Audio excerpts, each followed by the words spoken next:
so we've got a little bit of a sun issue here. I don't know where. Stand over here. Might not get as much eye contact as you're used to during this sermon because of where the sun is. Historians love to point out certain historical events as paradigm shifts, something that happens, seismic events that lead to major social and cultural political change. Maybe it's the invention of the printing press, the signing of the Declaration of Independence, something that quickly changes everything for that society and culture as a big event. The Bible, we have this collection of books, histories, letters we put together as the Bible, but we separate the Bible into the Old Testament and the New Testament. The Old Testament has the Old Covenants. The New Testament has one new covenant. Covenants are agreements between two parties. And in the Bible, God makes covenants in the Old Testament with the people of God, with the Hebrew people. And in the New Testament, the church has declared that it's so different, something new. It's a break between the Old Testament, the prophets, something paradigm shifting is happening new with Jesus. Very new and different kind of covenant. Our readings today take us from the Old Covenant of law and works to the New Covenant. The New Covenant is not just another covenant in a series of covenants, it's a paradigm shift, a complete change that Jeremiah and the Old Testament prophets have been warning of for years. Something different is coming. Pay attention. Be aware. Something different is coming. Our relationship with God will be based not on merit, but on faith. Not merit, but faith. The Old Testament law was between God and Israel, God and Abraham, God and Noah, God and Moses, God and David. The New Testament covenant is between God the Father and his Son, Jesus Christ. It completely changes everything, both how we relate to God and then how we relate to one another. In Jeremiah, it says, "Behold, the days are coming, declares the Lord, when I will make a new covenant with the house of Israel and the house of Judah, a new covenant, not like the covenant I made with their fathers on the day when I took them by the hand to bring them out of the land of Egypt, my covenant that they broke, though I was their husband. I will make a new covenant, not like the one that I made with their fathers." The covenant that they broke. God is doing a new thing. They broke the covenant. God must do something new. The prophets, like Jeremiah, were very clear that it was new, that the old covenant was broken by the injustice, idolatry, corruption of the people, the lack of doing God's justice. It was evidenced by their exile. They needed something new. And their kings, the supposed great protectors of Jerusalem and the temple, had engaged in idolatry, corruption, did not ensure justice for their people. They failed to live up to the very law and morality they espoused. Time for something new. Jeremiah continues, "For this is the covenant that I will make with the house of Israel after those days, declares the Lord. I will put my law within them. I will write it on their hearts. And I will be their God, and they shall be my people." It's a very relational way of describing this New Testament of God. Very relational, on the heart, not the legal code on stone tablets. I will be theirs, and they will be mine. Not just a law code of behavior written in stone at the courthouse, some inflexible legal system that the people of God were able to exploit and use for their own uses, as Jesus pointed out to the Pharisees. And it's no longer about the nation, the physical land of Israel. This covenant will be manifest in relationships, not kings and countries, not battles and borders.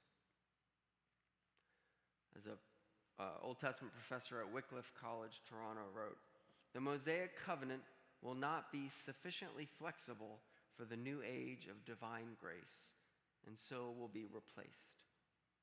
The Mosaic covenant will not be sufficiently flexible for the new age of divine grace. Living by the rules and performance alone, especially with your loved ones, won't work. You live by the law, you die by the law. Instead, obedience will be by faith, not compulsion. Our relationships will be based on grace and faith, not law and each other measuring up to our standards that we fail to meet ourselves. Jeremiah concludes and takes it to the next level. He says, speaking for God, "For I will forgive their iniquity, and I will remember their sins no more." I will forgive their iniquity, and I will remember their sin no more.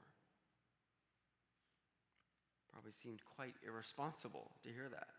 This is the beginning of the end of relating to God and others based on the guilt trips. At the end of treating your loved ones based on guilt trips and consequences, not haranguing and harassing as the perpetual parenting technique, we do that enough.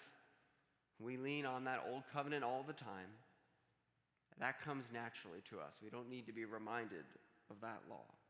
No need for me to remind you of the law and consequences that comes to mind instinctively to us.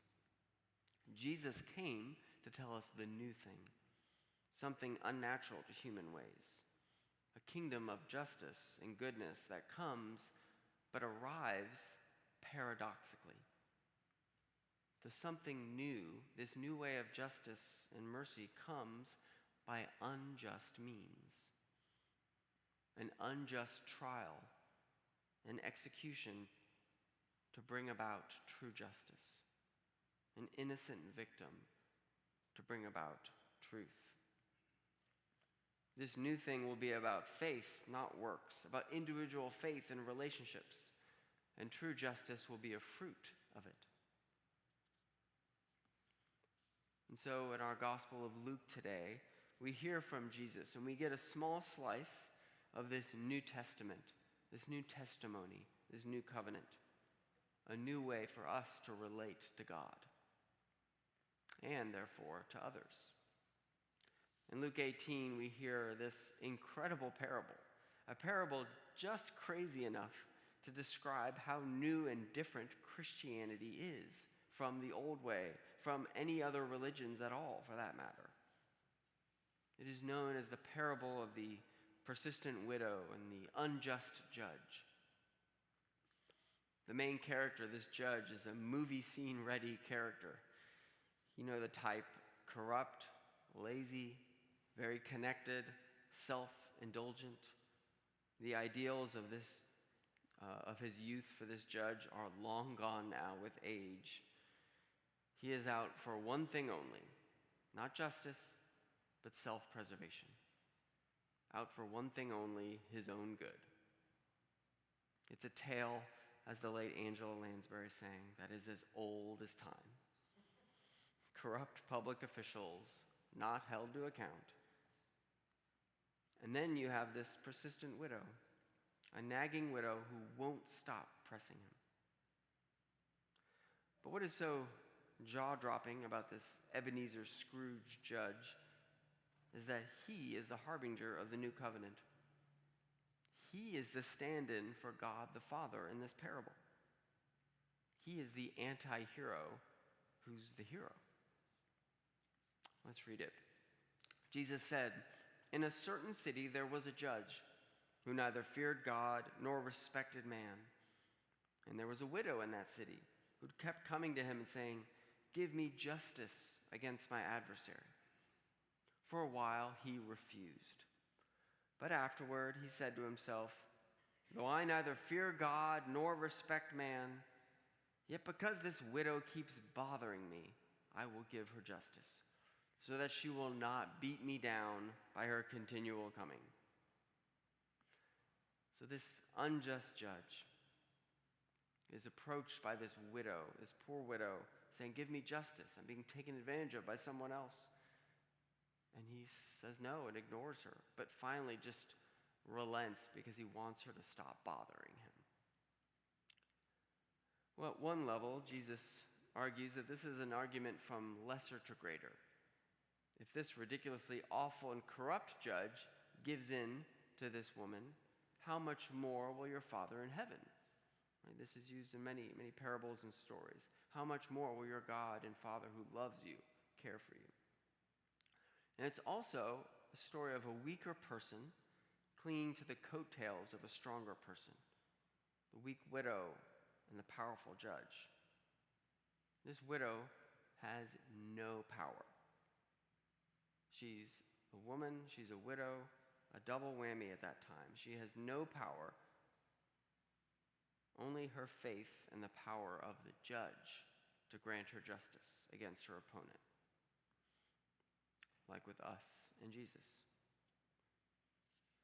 The old covenant of works did not help, but the covenant of mercy.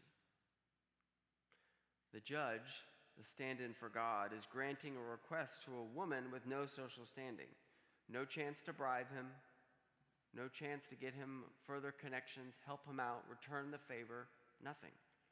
The judge is granting her the request purely on the basis of grace. And she gets the request purely on the basis of faith. She's asking for justice, justification, being made right. She is asking and is granted justice purely by faith, believing against all odds and all evidence that the corrupt judge will actually do the right thing.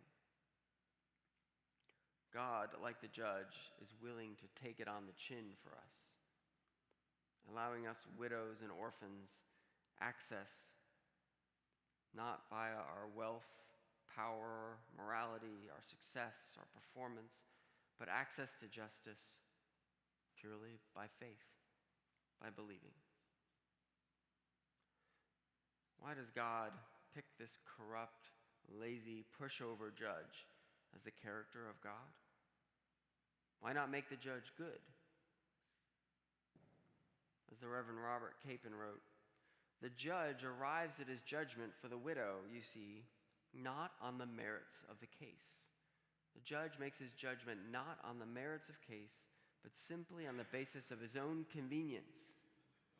He's willing to be looked at as weak, as an inconsistent judge, so he can stop receiving, this widow's texts and emails. He's willing to be seen as weak, to do what is not normal, what is not expected of him, what is not normal in the old covenant, the old way of his behavior, in order to save, in order to redeem this woman. This is Jesus. Romans 5:8, that while we were sinners, Christ died for us. God willing to do what nobody expected, to humble himself to our level. This is God in the parable of the prodigal son, the father doing what was not normal, to run to his son, to forgive his son who shamed him, who ought to pay for what he'd done, but instead hugs and weeps and throws a party, willing to be embarrassed for the sake of his son, willing to be embarrassed for the sake of the relationship, for the sake of love. This is not the old covenant. This is not the way we expect God, the arbiter of the justice of the universe, to operate. We expect justice, fairness, equity. We expect that you get what you deserve. How we want other people to be treated. Not us. Not our kids when they get caught doing wrong, but other people. We want society to be tough on the rules unless it hits us. Then can we let it slide? Maybe you're struggling with a relationship with somebody else because of disobedience, because of the merits of the case of your relationship. Maybe it's a wayward child, a friend. You have set the consequences, the boundaries, fine. But don't forget the new covenant. Don't forget how we're called to relate to one another. Not based on getting the best grades, the ideal college and career path. That will not save you or them. Relationships based on grace through faith and mercy, not performance. It's not about getting what you deserve, because that's not how God treats us. It's not how God changes us. And it's not how God brought about justice. It came paradoxically, unexpectedly. Time running out on the clock, mercy, which is exactly what Jesus does on the cross. Like the powerful judge relenting to the weak widow, Jesus has become weak for us. God has allowed Jesus to suffer in order to save, so he could grant justice and clemency, free us, and only have faith that saves. Humbled himself like this judge, allowing Pontius Pilate to flog him, allowing soldiers to mock and insult him, degrade him, nail him to a tree, a cursed death. Allowed this for you. He is the strong one who became weak. Jesus concludes the parable. Hear what the unrighteous judge says. And will not God give justice to his elect, who cry to him day and night? Will he delay long over them? I tell you, he will give justice to them speedily. Nevertheless, when the Son of Man comes, will he find faith on earth? Faith. That's how Jesus ends the parable. Not works, not justice, but faith. Faith is what ties us to God. Trusting in God, trusting that he is enough, that his grace is enough. And when we have the faith to relate to others the same way, to see our relationships with others based on that same faith, faith in Christ, faith that all you bring to the table is yourself, that you can relate to others with love, not sliding back to the old covenant, to the tablets of stone, the weigh others down with, but by faith believing that the new covenant has won, that mercy wins out in relationships. May God have mercy on us, and may we have mercy on one another. Amen.